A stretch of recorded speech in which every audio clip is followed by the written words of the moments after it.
Nice. Welcome back, everybody. That's right. Season 2, Real Estate Makes Us Drink. Brian Quinlan from Daniel's Real Estate. And Brad Nickham from Nest Mortgage Group.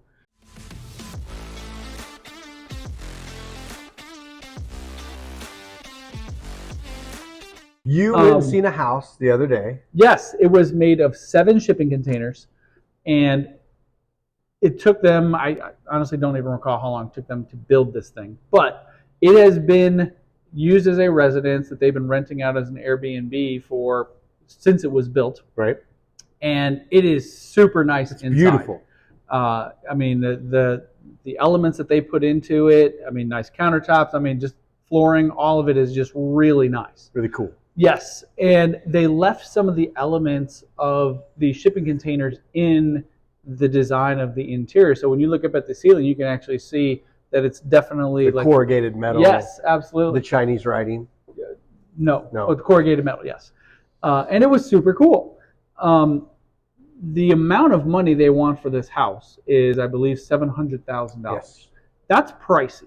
Yes. Especially for the area in which it's located. Like, there's nothing else. Wasn't it in the Fountain Square area, though? But it's on the outskirts. The homes around it are meh, and could use to be updated themselves, and some of them are. But, you know, you and I started talking about this, and you said that there's a challenge involved with that house. Yeah, so that's a unique property. Absolutely. Right? And when you're getting an appraisal on a house, and when you think of unique properties, we talk about this a lot in our industry, you know, a log cabin, that's unique to our area. Yes. But if you're buying one in Pigeon Forge or Gainesville or Gatlinburg, yep, right? That's a common property. Absolutely. So a barn house, there's lots of barndominiums. Yep, barndominium. And we're kind of sitting in a sort of a barndominium, you know. Yeah. I don't know what you'd call it, but we've kind of infused it with a regular house, right? So barndominiums, log cabins, a container home. These are all things that when you go to get the house appraised, you have to have an appraisal that has like properties.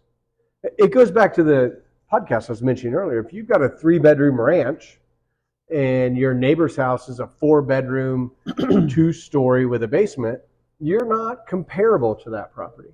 So when you look at these really extremely unique properties, you have to be able to see that there's other homes in the area for sale.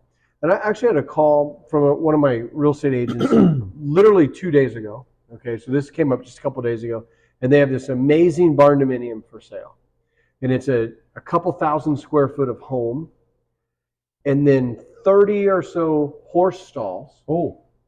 And then out over the end of the barn, it's a covered kind of arena where you can have one of those carousels that you'd train a horse on to walk the horse, and then a couple of other buildings that are detached from the house. So when you look at the whole property, the housing piece is really small. So to compare that with another barndominium, there's no comparisons. Nope. There's no way to look at that house and go, you know, that's $1 million property for sale, but there's nothing comparable to it that's ever been sold in the area. So when the appraiser looks at that and can't find any comparables, then Fannie Mae and Freddie Mac, or FHA, VA, USC, whoever you're going, when that loan, if it would potentially end up in a foreclosure, they can't quantify the value of that property because there isn't any like properties. Yeah. You get these tract homes where everybody's got the same vinyl village property, 2-car, 3-car, easy, right? They know exactly what it's going to sell for. You get into this uniqueness of a container home. And as far as I know, that's like the first one in the Indianapolis area. As far as I know, yeah. And that's a cash property, or that's a non-QM loan, or that is a private banking loan that'll allow that to happen. And it takes a little bit of time for, you know, unique properties like barndominiums that have become very common now. We do loans for those all the time because there's a lot of comps for them.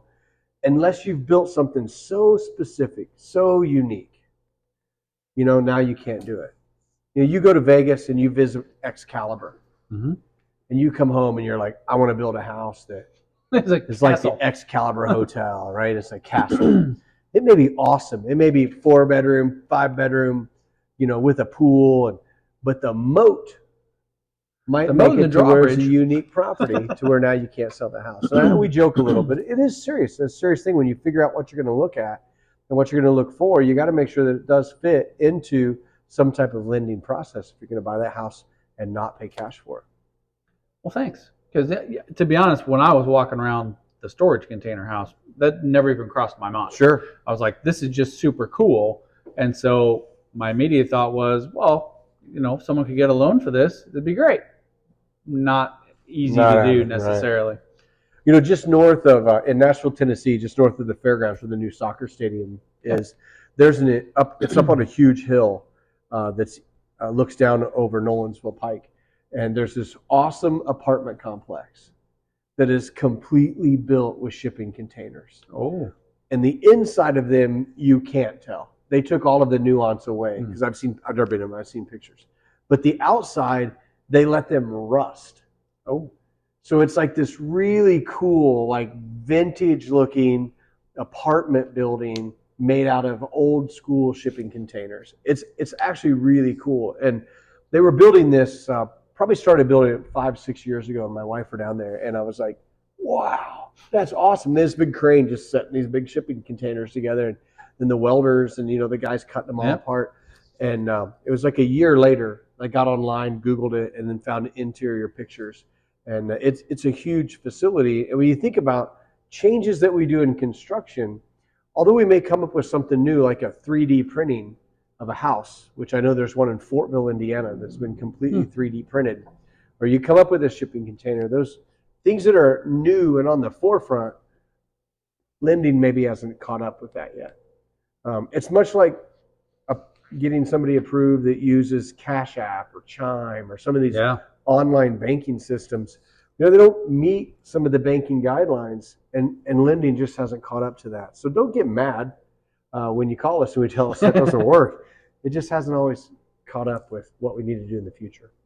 Not as easy. I had somebody ask me about buying a house with crypto a couple of months ago, and I ended up calling a title company. I'm like, is this even possible? And they said, not in our state. They've turned into cash first. Yeah. But you can use crypto now as a down payment. Okay. So all of the crypto companies, I shouldn't say all of it. Let me back that up. Places like Coinbase and, I got another one on the tip of my tongue. I can't think of it. And Robinhood. Those places now are all producing statements, right? So when you're looking at the seasoning factor of your funds for down payment, you now can use crypto. You use the statement to show where the crypto's at, and that crypto is now being moved to this account. And now that can be, a truly use for your down payment, as long as it's seasoned properly. It's just like a stock or any other financial instrument to buy a house. But paying cash with crypto, it has to be turned into cash, put into a bank account, and that wire has to come from your standard banking. And if crypto becomes a usable commodity, if it's going to be, it's the future of the world. Okay. My understanding is that transactions would be significantly faster. Crypto is, I don't know a lot about it. I own some. I have some, in those type accounts. But yeah, the movement of that crypto funds is faster and immediate, and exactly. It's a whole different process. For sure. Something we've talked about for really eons, our entire podcast life, is the fact that people have a lot of value in their house right now. And there are ways to utilize the value, the equity that they have in their house, because as home prices keep going up, that essentially means that the value of your house is going up with it. Right. And so, I'm just going to use my house for example. I've lived in my house for 6 years now. When I bought it, it was $235,000. Okay. Right now, I could sell that thing for $400,000. Right.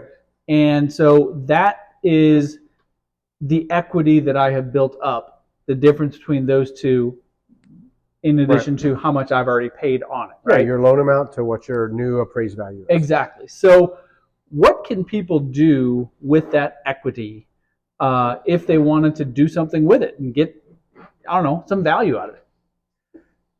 That's a great question, Brian. Thank you. You're welcome.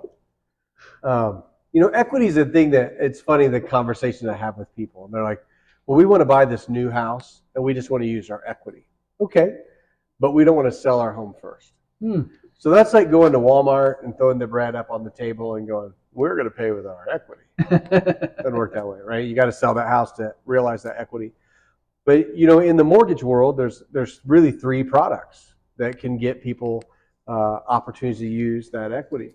One of them being a cash out refinance, right? That's where you refinance your new mortgage. That means you're going to take the old mortgage, you're going to pay it off, and you're going to turn it into a brand new mortgage. You're going to start over, and you're going to pull out some of the equity that you have to maybe pay off your car payment or high interest credit cards. And actually the recommendation for people today, right now, is interest rates are still a little bit high.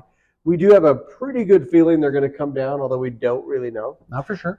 But if let's say you pulled out the equity of your house, maybe refinanced it to a rate that's in the high 7s, low 6, or low 7s, high 6s, and you use that to pay off credit card debt that's at 23%, maybe a home equity line of credit that's at 10 to 12%, maybe a car that's at 10%. I actually talked to a guy the other day who bought a brand new car or a used car with not so great credit scores, and his interest rate on his car was 26%. Ouch. At any rate, so you take that equity in the home on a refinance mortgage, or what we call a cash out refinance. You can go up to 80% of the value. So that means you got a house that's $100,000. You can go up to $80,000 or $160,000 on a 200 minus whatever you owe on your first.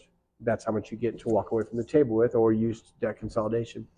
And then I have a lot of people that, and that's cash you wind up getting. Yeah, you just walk from the table. And you can do whatever you want with that. Right? It's a loan. It's not like income, so you don't have to count taxes against it. It's a loan at a much lower rate. Yeah, maybe lower than those 23s. A lot of people have credit card debt today that's just 19, 20, 21%, easy. I seen a thing on the news. I don't trust the news a whole lot, but they said 23% is the average credit card debt. 23%. That's high. That's high. Yeah. So a 7% is better than that. Even if you're at a 3% mortgage, depending on how much money you owe in credit card debt, it could be worthwhile to refinance today, get that cash out. And we've talked about it in prior podcasts located on Brian's YouTube channel. You could look at it in the past to find out what we said. But there's 3 rates, right? You got a purchase rate, you got a refinance rate and term rate, and you got a cash out rate, which is always the worst one, right? So do a cash out mortgage today. Interest rates, let's say they fall into the 5s the end of the year or next year. Refinance again as a rate and term, and now you got that cash out money to pay everything off. That's one option. Then you got what's called home equity lines of credit, or what we call a HELOC.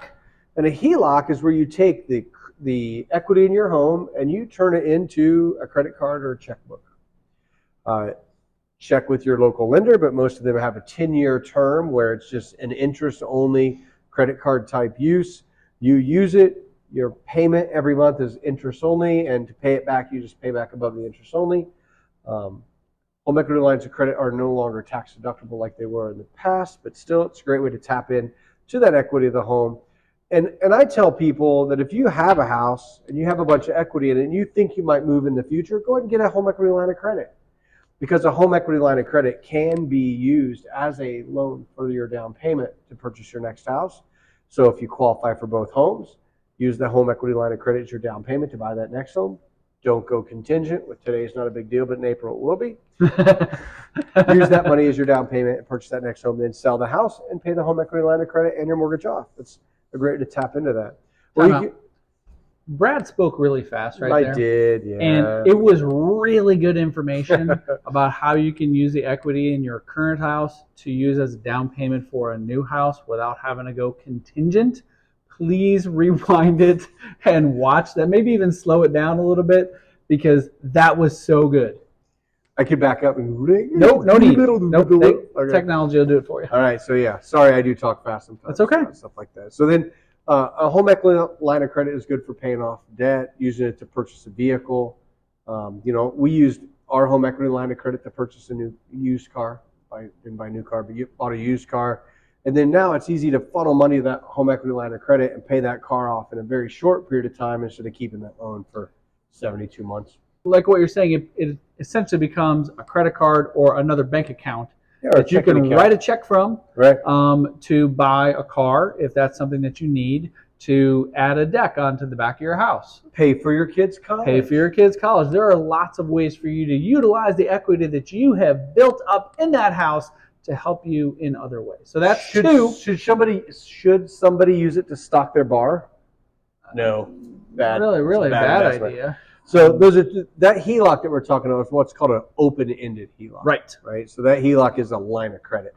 Then the next kind of home equity loan of credit, number 3, would be a close-ended home equity line of credit or home equity loan. Home equity loan, right? So home equity loans usually go up to 90% of the value. That's a lot. I do believe that we will see 100% come back.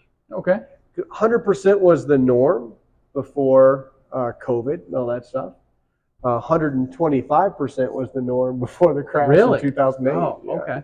Yeah, you get 125% of the value of your home. Wow. Those investors were like, what in the heck were they thinking? No wonder homes went into foreclosure. But in today's world, 90% is kind of your standard. I do think we'll see 100 come back. But that means you take 90% of your value minus the first mortgage that you have, and that's the money that you have left over. And a closed-ended one, it's exactly what it sounds like. It's a 10-year note. It has a 10-year amortized payment. You get this chunk of money, and your monthly payment pays it back after it's paid off in 10 years. And it's a fixed rate. That's bank specific. Okay. So most equity loans are prime plus. Yeah. Okay. So prime is directly affected by what the Federal Reserve does, not regular mortgages, but all the others. So prime plus. So a lot of home equity lines of credit will be based on your credit score, loan to value, loan amount, debt to income ratio. Be prime plus 1. So if prime's 9.25, your rate's 10.25. You know, some banks are prime plus a quarter, prime plus a half. It So really what you're depends on saying how is check strong with you your are. lender.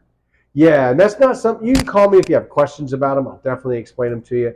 It's not something that we do in-house, but I could refer you out to some local banks in the Indianapolis area. If you're in, let's say you live in Albuquerque, New Mexico, I would call a local credit union.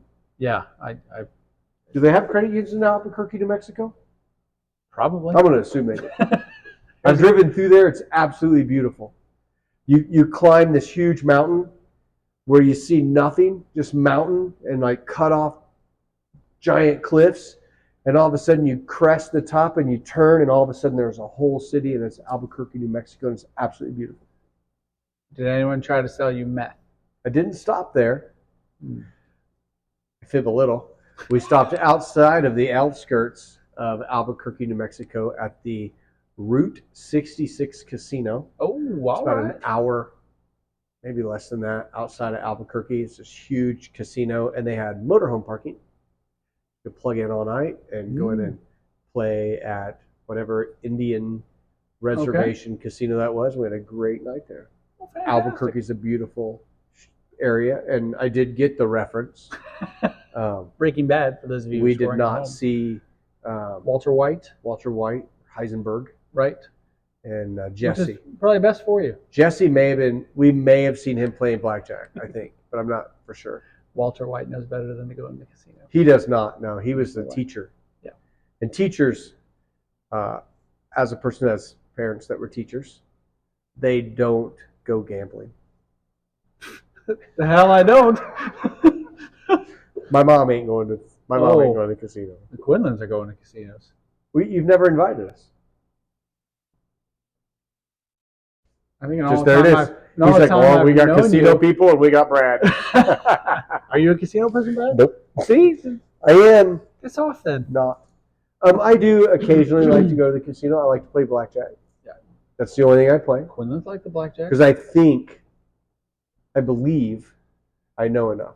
When you had your casino night here, did you play at all? Not one hand. But unfortunately, when you're putting on an event for other people, you don't necessarily get the opportunity to enjoy the fun. But I'm glad that our friends did. I had a wonderful time. My friend is an update. My friend Earl, his wife actually came home from the Earl's a hospital show watcher. just a few weeks ago. I believe Earl. Oh, that's awesome. Subscriber. I love it. Earl, glad to hear. Earl and I have been friends since like the 8th grade. He is the dude's a monster. He's a great guy. So I was really glad that we got to put that on, and We have to find another awesome person to help out going into our 2024 casino night. Awesome. Because we'll do it again. Yeah, I'm sure you will. All right, well, that's going to do it. Thank you for watching. We appreciate you being here. Don't forget to click subscribe. Come back next time. Comment. We like comments. Let us know how we're doing. What do you like to see? What do you like about our show? And what do you want to see more of? But having nothing to do with Brad and what he might be wearing or not wearing. I wore a peacock today or something, didn't I? Peacock? No. Parrots? Parrot. Toucans? A parrot. Macaws? A peacock is that thing that has the big thing, right? Good grief. He knows dogs. He does not know birds. On that note, thanks for watching, Brad. Cheers. Cheers, brother. Till next time. See ya. Like, subscribe, right, share. All of it. All of it.